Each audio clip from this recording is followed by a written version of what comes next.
All set?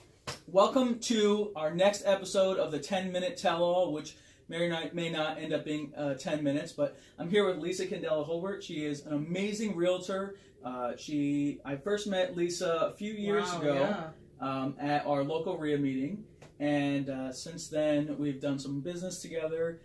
And Lisa she works with investors, and she recently did a presentation on how to work with investors. So want to dig in on that and just chat about what you're doing and the kind of working with investors. So you want to give a brief overview on your background? Sure.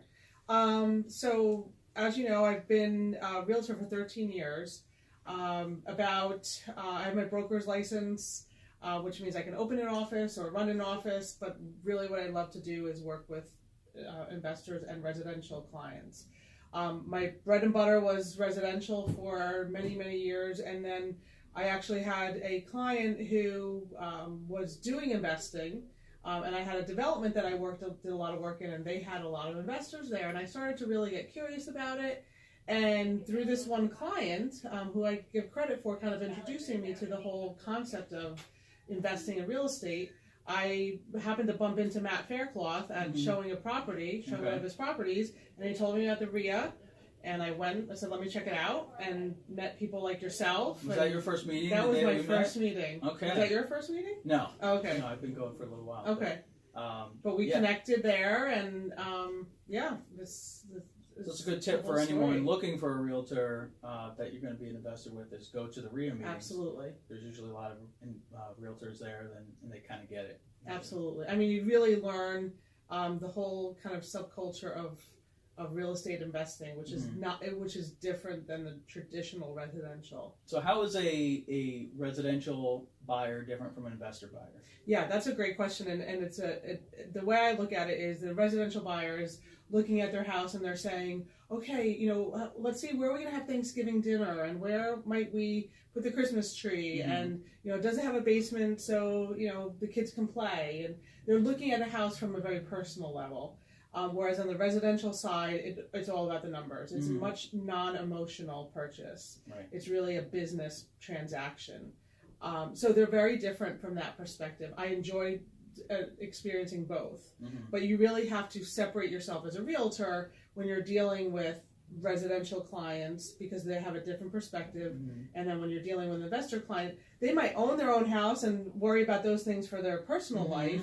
But on a business side, they're really looking at the numbers and what their overall goal is, whether it's a return or to flip it, whatever they're trying to achieve. Right, because when you and I walk through a house, I don't really care what color the paint is. No. As long as it's not going to send a tenant running away. Right. A nice neutral is fine, or as long we can always paint over it. That's just an expense. What I really care about are the numbers. How much can I buy this for? What do the other houses in the area go for? And how much am I going to have to put into it to fix it up and either sell it or and how much rent am I going to get? How much rent are you going to get? Yeah. So, how as a new investor, how do I find a realtor that will work with me? Will any realtor do? Can any realtor? I mean, and that's a good question, because realtors are great. Their job is to engage with the public and try and help them purchase properties. But not every realtor is going to look at and understand the kind of that lingo and the real in-depth decision-making process that comes with buying an investment property. So if you're talking about ROIs, or what is a wholesaler, or if someone's going to buy and hold versus flip, and they not every realtor is really looking at a transaction from that perspective.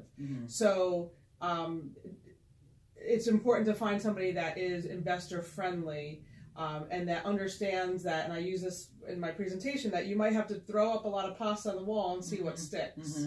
Absolutely. And which is very different from residential. And so in the investor case, you really have to find an agent that is okay working like that. And that understands, that your ultimate goal is different, and so the analysis will be different. Like if you're going to buy it and rent it, what are the rental comps in that area? And that's important in determining your numbers, right? Because it might be a great property, but you might not be able to get any return on that. And what is your goal on how much return you're looking for? So that it's a different mindset. So there are some realtors that are absolutely excellent in just handling residential. They will work with investors, but from a consistent basis, it may not be the best place for an investor to go, because that's not really their focus. Right. I think what I've tried to do is really define my business into two different parts. And so I'm good at the residential part. I understand that. I'm able to work with those clients very effectively and efficiently. But then on the investor side, have completely different conversation. And I'm willing to do that because I enjoy it. I think it's fun and I'm passionate about it. But not everyone likes that piece of it. Right. And so one thing that I liked that we did back a few years ago when we started was we started to have a conversation about what does a deal look like for me. Right. We were looking for a flip, and we saw a lot of houses. Right. But I think what was key was we had a dialogue about each house afterwards and before even. And so with every house that we saw, we sort of narrowed down our criteria because I wanted to be conscious of wasting your time. Because I know a lot of investors will just try to make lowball offers, and they can actually drive realtors away. So one thing that you and I did was we set criteria, and we said, okay, I'm looking for a house in this range. It's got to have about this much renovation. This is the type of school district we're looking for, the towns we're looking in. Right. And so we were able to narrow it down. And the other thing was do a lot of the analysis before we even looked at the property. Absolutely. So if you were usually able to send me, when you sent me a listing, you'd say, yeah, I think this is going to be able to sell, comp show, this house will sell for X amount of money. They're asking for much less. So if the rehab is around this range, then we probably have a deal. And so that's sort of, we were able to pre-screen a lot of houses without having to go look at, 12 every Saturday, and have most of them be duds. Right. The ones that we did look at, we'd already pre-screened, and I think that was what led us to be able to find the deal that we did. And I think the other thing, and we went through this, was the risk aversion. Yeah. What is your risk tolerance? Yeah. I think one of the first houses, we were really excited about and discovered there was probably an oil tank. And we were like, okay, not ready for that. Maybe now would be a little bit easier to handle, but especially the first deal. The first flip, we did not want the oil tank in the ground. Right. But we didn't know that before we went there, right? And so it was actually through the process of, wait, how much would that be? And what are the risks associated with pulling that tank? And if there's contamination. And so then the next time around, if there was oil tank, we didn't want it. Yeah. Unless it had been properly removed. And so that sort of just helped narrow down our criteria. And the one you bought actually had an oil tank, but there was the no further action letter.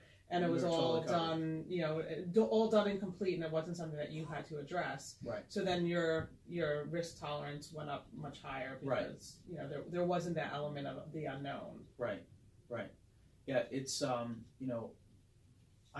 like I said, I know some agents will actually turn clients away, or they'll work with them for a little while, but they're just sending lowball offers. So if I work with you as a new agent, can we just send half price offers to every house we see? Like, what's your philosophy? Yeah, so I think it's a combination of, one of the things I try and do is do a needs analysis right up front and talk just like we did, and really talk to you and try and narrow, what you're looking for, and also explain to you, the market is different than when we started.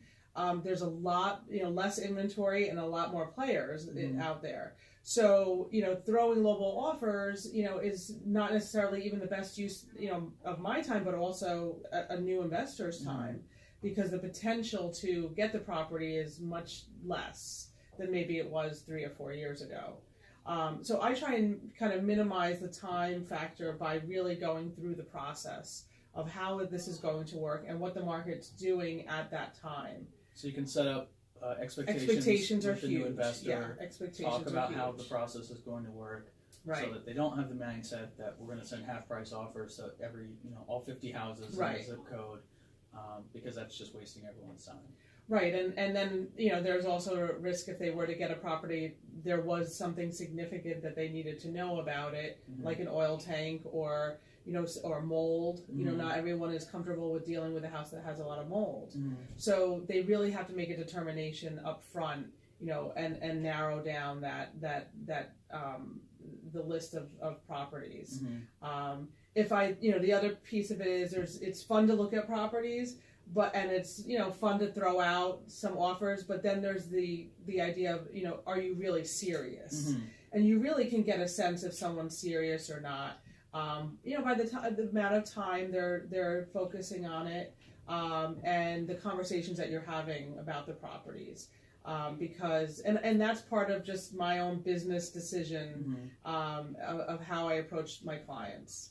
If somebody's really serious and they're really trying to accomplish a goal, I want to, part of what I love to do is I want to help you do that. Right. So I usually make a determination like, okay, is this person truly after this for, growth in this business, or, is it just kind of like an experiment and, they're going to go back to their day job and, so you're selective about who you work with. I am selective, yes. And, I'll always share information, but from a time perspective, I will, kind of vet them out a little bit and see where they're at,